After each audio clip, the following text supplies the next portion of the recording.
दर्शकवृन्द नमस्कार, म प्रतिभा भट्टराई।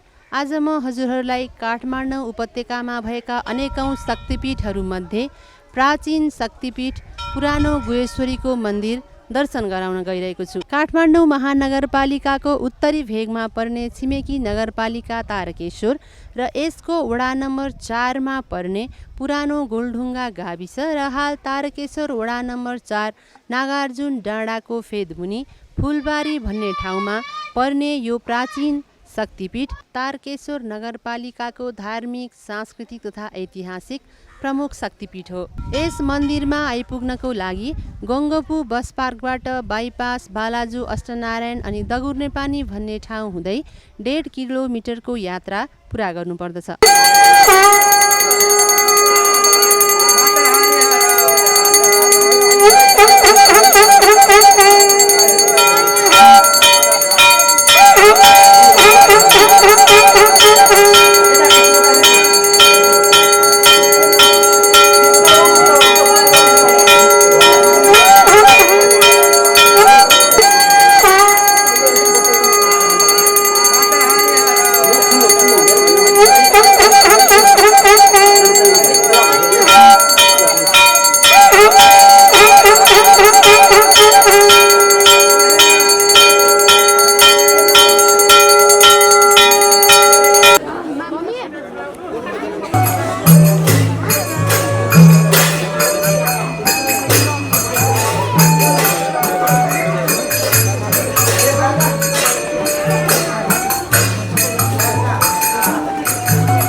भगवती सलामी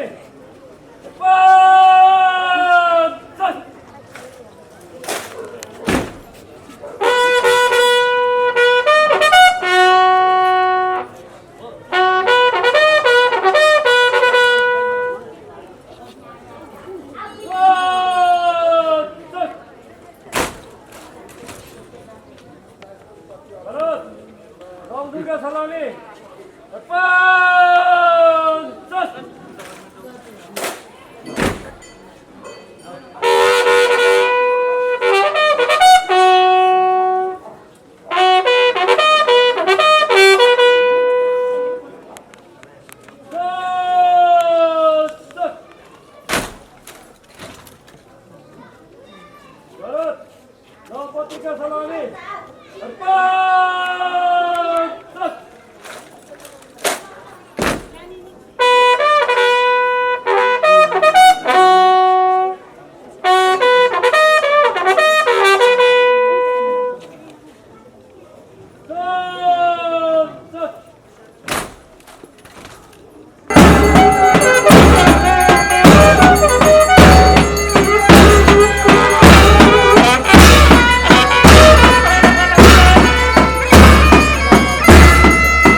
हजुरलाई हाम्रो कार्यक्रममा स्वागत छ।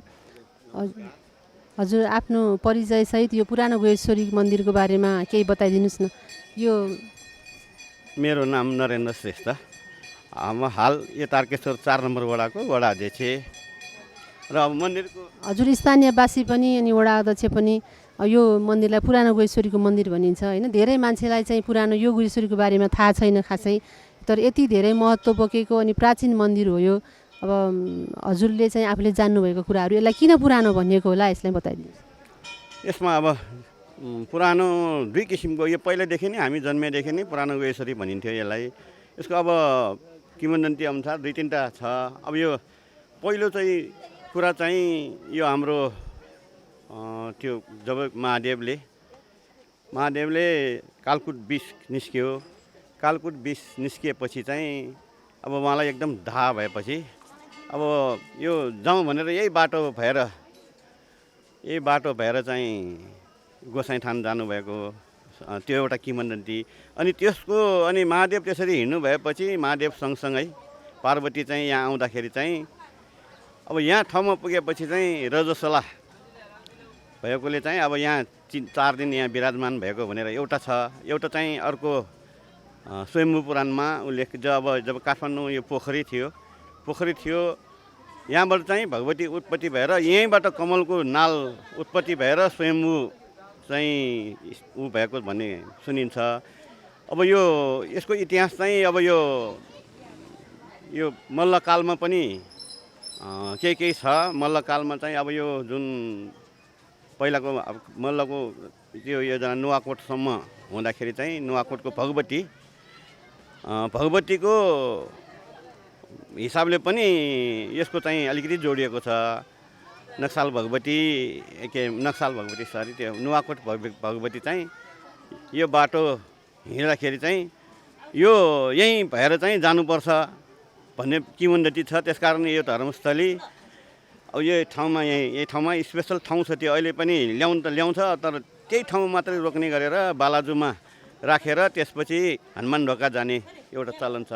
अब पुरानो गुहेश्वरी भनेको कुरा आधिकारिक रूपमा त त्यस्तो हामीले केही फेला पारेका छौँ, तर एउटा हामीले पुरातात्विक रूपमा चाहिँ हामीले एउटा पुरातत्व विभागबाट चेक गराउँदाखेरि यो यहाँ एउटा ढुङ्गा रहेछ, त्यो अब एकदम आकृतिविहीन भइसकेछ। अब हामीले त्यहाँ चेक गराउँदाखेरि चाहिँ करिब यो चाहिँ कुन चाहिँ सिंह हो कि के भन्थ्यो उसले 5000 वर्ष पुरानो भनेर उसले लेखेर दिएको छ एउटा। दोस्रो कुरा अब यो किन यो भन्यो भनेदेखि यो पिपलको बोट यो भनौँ न एउटा चाहिँ पुनर्निर्माण गर्दाखेरि चाहिँ मैले देखेको यो महेन्द्र राजा हुँदाखेरि चाहिँ यो चाहिँ विधिपूर्वक गर्नु पर्यो भनेर चाहिँ अब यसमा चाहिँ बौद्ध धर्मको लामा अनि यो गुरुजु पजराचार्यको तान्त्रिकको हिसाबले र अर्को हिन्दूको चाहिँ हाम्रो यो निजानन्द ब्रह्मचारी हुनुहुन्थ्यो। उहाँ 3 जना यहाँ होम गरेर यसलाई चाहिँ अब राम्रोसित व्यवस्थित गर्नु पर्यो भन्ने हिसाबले चाहिँ यहाँ होम लगाउँदाखेरि यो झन्डै 15 दिनको होम लगाउनु भएको थियो। अनि त्यसको संरक्षण गर्दाखेरि मैले देखेको यो पिपलको बोट कहाँनिर जोडेको छ भनेदेखि यो पिपलको बोट त्यो जम्मै भर्काउँदाखेरि राति गरेको थियो, देखाउनु हुँदैन भनेर। त्यस बेलामा हामी सानो बच्चा थिएँ, हामी त्यहाँ हेर्दाखेरि चाहिँ मैले देखेको चाहिँ कस्तो छ भने यो पिपलको बोट भनेको रहेछ छरेर जाने। तर यो कस्तो रहेछ भनेदेखि यो ठ्याक्क यो जुन कलश राखेको ठाउँ छ त्यो कलश यो झराको ठ्याक्क कलश भएर मैले आँखाले देखेको यत्रो छ। 2 माना 3 माना जति अटाउने चाहिँ यो ठ्याक्क यस्तो अटोमेटिक अहिले पनि त्यसैलाई चाहिँ नबिगारिकन त्यो उहाँहरूको तान्त्रिक विधिले चाहिँ स्थापना गरेको यो 28 सालमा मैले देखेको। अब यो रुख कहिलेदेखि पुरानो हो भन्ने कुरा पनि थाहा पनि भएन। त्यो एउटा चाहिँ अचम्म देखेको मैले चाहिँ मेरो आँखाले देखेको चाहिँ त्यो ठ्याक्क जराको त्यहाँनिर पुगेपछि चाहिँ जम्मै जरा मिलेर ठ्याक्क कलशै भएर बस्यो, ठ्याक्कै कलशै भएर त्यो हिसाबले त्यसैमा स्थापना गरेको हो यो। अब यसमा चाहिँ अब पहिलाको भन्दा अब एकदम भग्नावशेष भएको बेलामा अब यसलाई चाहिँ अलिकति नयाँ किसिमले भन्दा पनि पुरातात्विक महत्त्वले गर्नुपर्छ भन्ने हिसाबले चाहिँ पुरातत्व विभागसँग नै सल्लाह गरेर अब यहाँको हाम्रो बुद्धिजीवी बालाजु अब यो वरिपरिको सबैको मान्छे मिलेर चाहिँ त्यहाँ गर्दाखेरि चाहिँ अब पुरातत्वकै हिसाबले गर्नुपर्छ, यसलाई चाहिँ गर्नुपर्छ भनेर रेकर्डमा राख्ने पनि हामीले खोजिरहेको छौँ। अहिले चाहिँ अनुसन्धान एउटा चाहिँ हामीले एउटा चाहिँ अब यो के भएर भएको भन्ने कुरा चाहिँ अब एउटा हाम्रो यो अहिले एउटा हाम्रो एकजना हुनुहुन्छ त्यहाँ धर्मनारायण भन्ने उहाँले चाहिँ बुझ्दै हुनुहुन्छ। अब त्यो एकजना हाम्रो गुरुजू एकजना मरिसक्नुभयो। अब त्यस उहाँको सन्तानलाई चाहिँ बुझ्ने काम भइरहेछ, अभिलेखालयमा हामीले बुझ्ने काम भइरहेछ। र यो तथ्य सायद अब यो 1-2 महिनाभित्रमा त्यो हाम्रो तथ्यहरू त्यो शिलापत्रहरू खोजेर चाहिँ 1-2 महिनाभित्रमै चाहिँ आउने तयारी गरिरहेको छु। किताब नै को रूपमा यो गुह्यश्वरी कसरी उत्पत्ति भयो भन्ने कुरा त्यो जम्मै कुरा अहिले फ्ल्यास आएको छैन। किताब आएपछि सायद त्यो फ्ल्यास हुन्छ होला। अनुभव भइरहेछ। अब यो विभिन्न तन्त्रको छ यो कोइतीतिरको हाम्रो यो गुरुजो हुन्छ यो विद्वानी प्रज्ञा प्रतिष्ठानकै। अब उहाँ त बित्नुभयो, उहाँको सन्तानहरूले यो तन्त्रिक कसरी चलाइरहेछ भन्ने कुरा त्यो उहाँहरूसँग सबै कुरा चाहिँ हामीले बुझ्दैछौँ। अब यो केही महिनाभित्रमै सायद अब हामीले चाहिँ यसको चाहिँ निकाल्छौँ होला। अब अभिलेखालाई पनि पहल भइरहेछ। अब विभिन्न अब यो भनौँ न अब यो वरिपरिको यो पहिला त अब एकदम यो अव्यवस्थित ठाउँ यो चाहिँ एउटा चाहिँ हामीले यहाँ देखेको चाहिँ 1873 सालको एउटा लालमोहर हामीले भेटाएको छौँ। अरू हामीले खोज्दैछौँ। 1873 मा चाहिँ यसलाई चाहिँ रेखदेख गर्न भनेर चाहिँ त्यस बेलामा चाहिँ 15 प्रजा भन्ने चलन थियो। 15 प्रजालाई राजाले लालमोहर लिएर तिमीहरूको यहाँ बस्ती गर्नु, यो मन्दिरको संरक्षण गर्नु भनेर यो कमसेकम 150 वर्ष पुरानो त्यो एउटा चाहिँ लालमोहर त्यो गुठी संस्थानमा पनि छ। अब यो पूजाको हिसाबले चाहिँ यो 3 किसिमले पूजा गर्थ्यो। अहिले चाहिँ एउटा पूजा तान्त्रिक विधिबाट पूजा गर्ने त टोटल्ली अहिले बन्द नै भइरहेछ। अरू पूजा त यहाँ हुन्छ, दैनिक नित्य पूजा जुन अब यहाँ जसलाई दिएको थियो उहाँहरूले गर्ने 15 यो गुठीको भनेर 15 प्रजा भन्थ्यो। त्यस बेला 15 प्रजा भनेर लेखेको थियो। तिमीहरूको सन्तानले उहाँहरूले गरिराख्नु भएको छ। अहिले अब अरू जुन सरकारी तर्फबाट हुने गुठी संस्थानबाट तर्फ हुने त्यो चाहिँ अब बिस्तारै कम हुँदै गइरहेछ। यहाँको मौलिक संस्कृति जात्रा पर्वहरू पनि बिस्तारै अब उहाँहरूले छोडेपछि कम हुँदै गइरहेको थियो। अहिले हामी स्थानीय निकाय आएपछि के गर्नुपर्छ है भनेर कमसेकम यहाँ चाहिँ 3 वर्ष 4 वर्ष हामी भयो। 4 वर्षमा 3 वर्षदेखि लगातार यो जात्रा सञ्चालनको गर्न अब जात्रा सञ्चालन गर्ने नै पैसा छोडेपछि चाहिँ मान्छेले जात्रै छोडिसकेको थियो। त्यो हिसाबले चाहिँ अब केही विकास भइरहेछ। यो बाजा संस्कृति त्यो जुन हाम्रो पुराण गरेको अब लाखे नाचहरू सबै बन्द भइसकेको थियो। अब बिस्तारै हामी गर्दैछौँ। हजुर यो भर्खरै हामीले यहाँ फुलपाती भित्राएको देख्यौँ होइन। यसरी फुलपाती भित्राउने मन्दिर सायद हनुमान ढोकामा र यहाँ मात्रै होला, अन्त खास सुनेको पनि छैन। यो फुलपाती चाहिँ कहाँबाट ल्याएको हो अनि यो कहिलेदेखि सुरु भयो यो ल्याउने चलन? अब यो त कहिलेदेखि सुरु भयो भन्ने कुरा त हामीलाई पनि थाहा छैन। हामीले बच्चैदेखि देखेको हो। यो पहिला चाहिँ हनुमान ढोकाबाटै आउँथ्यो। यो कणेल चोक भगवती भनेर त्यहाँनिर लिएर यहाँ आएर यहाँ एउटा यो सूर्य कुण्ड दुध कुण्ड के 3टा पोखरी थियो लाइने। यहाँ त्यो पोखरीको छेउमा बसेर चाहिँ उहाँहरूले पूजा गरेर तान्त्रिक विधिबाट पूजा गरेर हाँस बलि दिएर अनि त्यसबाट यहाँबाट धोबीचौरबाट हनुमान ढोका कणेल चोकमा लैजाने थियो। अब त्यो पनि सायद 30-40 वर्षै भयो। त्यो चाहिँ अब आजकल आउँदैन। अनि अर्को एउटा चाहिँ यो चाहिँ जुन अहिले मन्दिरमा तपाईँले देख्नुभयो त्यो चाहिँ अब नेपाल आर्मीबाट यो भगवती उहाँहरूको छ। त्यहाँ लैजानको लागि चाहिँ फुलपाती भित्राउनुको लागि चाहिँ उहाँहरू पूजा गर्नुहुन्छ। अनि बलि दिएर यहाँबाट चाहिँ भित्राउने चलन छ। अब यो चाहिँ उहाँहरूको आर्मी भएकोले सायद त्यो कन्टिन्युसली भइराखेको छ। र मैले थाहा पाएदेखि नि छछनलाई त अब पहिलाको भन्दा अलिकति फरक चाहिँ भए पनि विधि त उही हो। अरू कुरा चाहिँ अब यहाँ त्यस बेलामा आर्मी भनेको त यहाँ पहिला थिएन। अनि यो आर्मी त हाम्रो यता मात्रै थियो हजुरले 1 नम्बर बाहिनीमा होइन। अब अनि त्यसपछि यो चाहिँ यो छुटाएपछि चाहिँ यो नागार्जुनमा छुट्टै भएपछि अनि उहाँले नगरिकन नागार्जुनले गरेको मात्रै हो। यहाँ चाहिँ अब गोसाइथानको पानी पनि आउने भन्ने पनि पहिलाको बुढापाकाहरूले भन्नुहुन्थ्यो होइन। अनि दगुर्ने पानी भन्ने ठाउँको नाम पनि त्यहीसँग जोडिएको छ भन्ने कुरा थियो। यो के हो, यसमा के छ सर?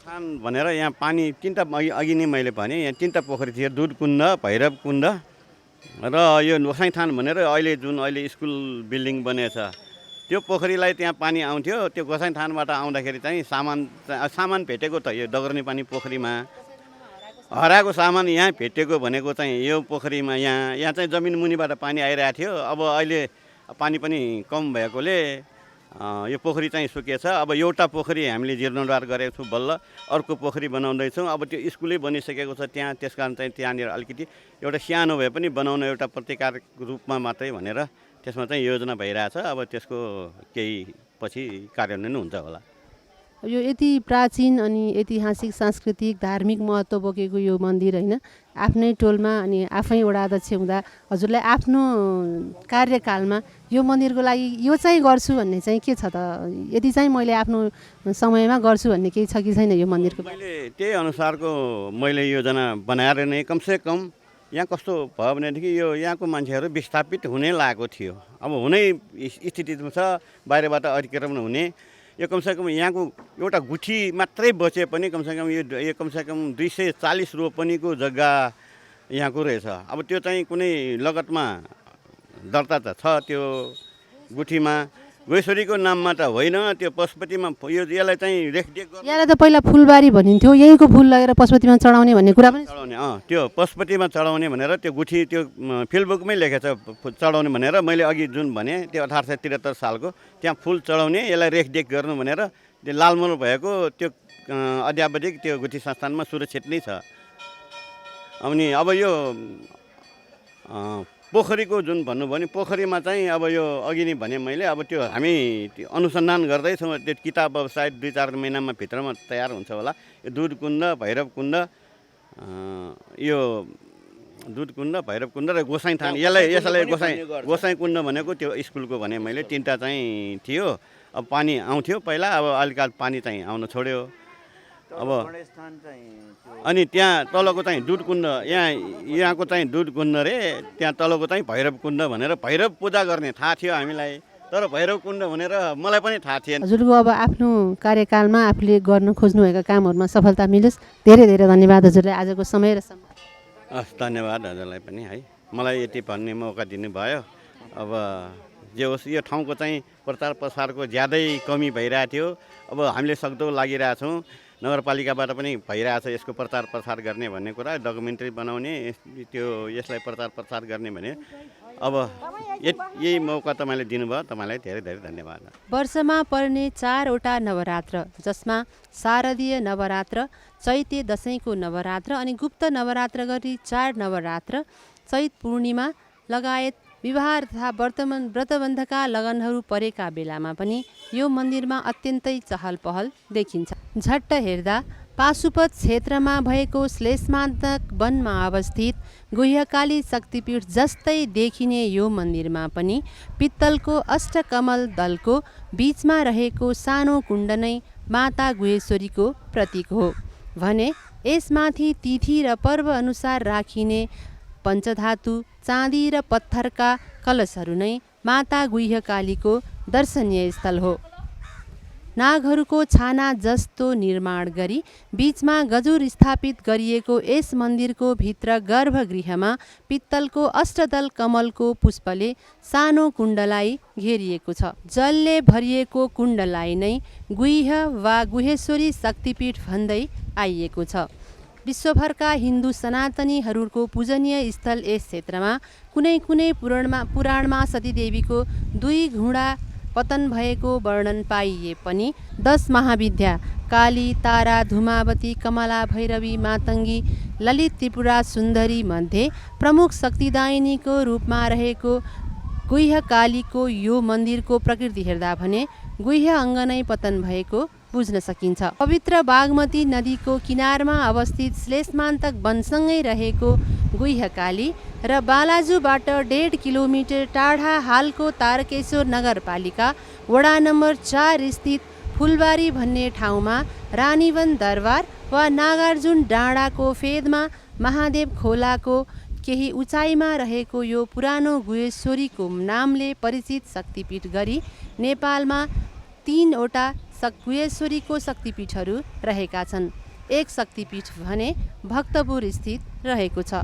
नेपालमा रहेका 3 गुह्यकालीका शक्तिपीठहरूमध्ये यसलाई नै किन पुरानो भनिएको हो त भन्ने विषयमा किम्वदन्ती अनुसार देवता र दैत्यहरूले मिलेर गरेको समुद्र मथनबाट अमृतको आश गरेको भए पनि सर्वप्रथम कालकूट विष पैदा भएपछि देवता र दानवहरूको रक्षार्थ देवादिदेव महादेवले सम्पूर्ण विष पान गरी देवादिदेव महादेवको नामले परिचित भए पनि सो विषको डाह शान्त गर्न उत्तरतिर लाग्ने क्रममा गोसाइँथान पुगेका महादेवलाई नदेखेर माता सतीदेवीले खोज्दै हिँड्ने क्रममा यही नागार्जुन डाँडाको बाटो हुँदै जानुभएको थियो।